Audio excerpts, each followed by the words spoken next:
मकातिल बिन सुलेमान रहमहुल्लाह मंसूर अब्बासी खलीफा के पास आए। जिस दिन उनकी खिलाफत पर बैत की गई तो मंसूर ने उनसे कहा, ए मकातिल, मुझे कुछ नसीहत कीजिए। तो मकातिल कहने लगे, क्या मैं तुम्हें उसमें से नसीहत करूं जो मैंने देखा है या उसमें से जो मैंने सुना? तो मंसूर ने कहा, उसमें से जो आपने देखा है। तो मकातिल ने कहा, सुनो ए अमीरुल मोमिनीन, उमर बिन अब्दुल अजीज के 11 बेटे थे और वो सिर्फ 18 दिनार छोड़कर फौत हुए, जिनमें से 5 दिनार का वो कफन दिए गए और 4 दिनार से उनके लिए कब्र खरीदी गई और बाकी दिनार उनके बेटों में तकसीम कर दिए गए। और हशाम बिन अब्दुल मुल्क के यहाँ भी 11 लड़के थे। जब उसका इंतकाल हुआ तो उसने तरका में हर लड़के के हिस्से में 10 लाख दिनार छोड़े। अल्लाह की कसम ए अमीरुल मोमिनीन, मैंने एक ही दिन उमर बिन अब्दुल अजीज के एक बेटे को देखा कि वो अल्लाह की राह में 100 घोड़े सदका कर रहा था और हशाम के बेटे को देखा वो बाजारों में भीख मांग रहा था। जब उमर बिन अब्दुल अजीज बिस्तरे मर्ग पर थे तो लोगों ने उनसे पूछा, ए उमर, तुम अपने बेटों के लिए क्या छोड़े जा रहे हो? उन्होंने फरमाया, मैंने इनके लिए अल्लाह सुब्हानहू तआला का तकवा छोड़ा है। बस अगर वो नेकोकार हुए तो अल्लाह सुब्हानहू तआला नेकोकारों का दोस्त है, और अगर वो इसके अलावा कुछ और हुए तो मैं उनके लिए वो माल हरगिज ना छोड़ूंगा जो अल्लाह की नाफरमानी के कामों में इनका मददगार बने।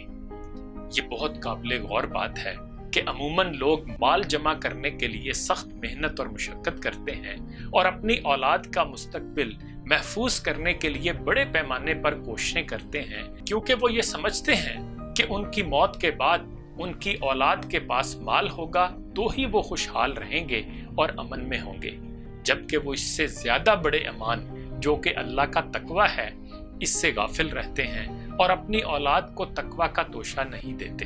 एक आदमी जब अपने किसी बेटे में इखलाकी ज़वाल देखता तो सदका करता और लोगों को खाना खिलाता और इस आयत की तिलावत करता था, खुज़ मिन अम्वालिहिम सदक़तन तुतहहरुहुम व तुज़क्कीहिम बिहा। इसका तर्जुमा ये है कि उनसे इनके मालों में से सदका लेकर इनको पाक कीजिए और इससे इनका तज़किया कीजिए।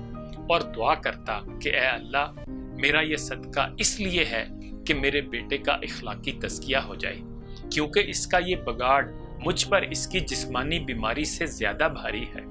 इसी तरह एक और शख्स के बारे में बताया जाता है कि गुर्बत की ज़िंदगी गुजारने की वजह से जब वो सदका करने के लिए कुछ ना पाता और उसका बेटा उसको सताता तो वो रात को क़यामुल लैल में सूरह बकरा पढ़कर दुआ करता और यूं कहता कि अल्लाह, ये मेरा सदका है, तू मुझसे कबूल कर ले और इसकी वजह से मेरे बेटे की इस्लाह फरमा दे। अपने बेटों की इस्लाह की नीयत से अल्लाह सुब्हानहू तआला की तरफ इबादत के जरिए रुजू करें। अगर उन्होंने तुम्हारी कोशिशों को मगलूब कर भी लिया तो वो तुम्हारी नीयतों को हरगिज़ मगलूब करने की इस्तिताअत नहीं रखते। औलाद की तरबियत एक मुश्किल और थका देने वाला काम है। अक्सर वालिदैन औलाद की सरकशी की वजह से शदीद दुख और तकलीफ में भी मुब्तला हो जाते हैं। ये दुआ भी मांगते रहना चाहिए, रब्बना हब लना मिन अज़वाजिना व ज़ुर्रियतिना कुर्रता अयुनि वजअलना लिलमुत्तकीना इमामा। ए परवरदिगार, हमारी बीवियों की तरफ से दिल का चैन और औलाद की तरफ से आँख की ठंडक अता फरमा और हमें मुत्तकीन का इमाम बना। इन्हीं गुजारिशात के साथ इजाज़त चाहूँगा। अपना ख्याल रखिएगा। अल्लाह हाफिज़।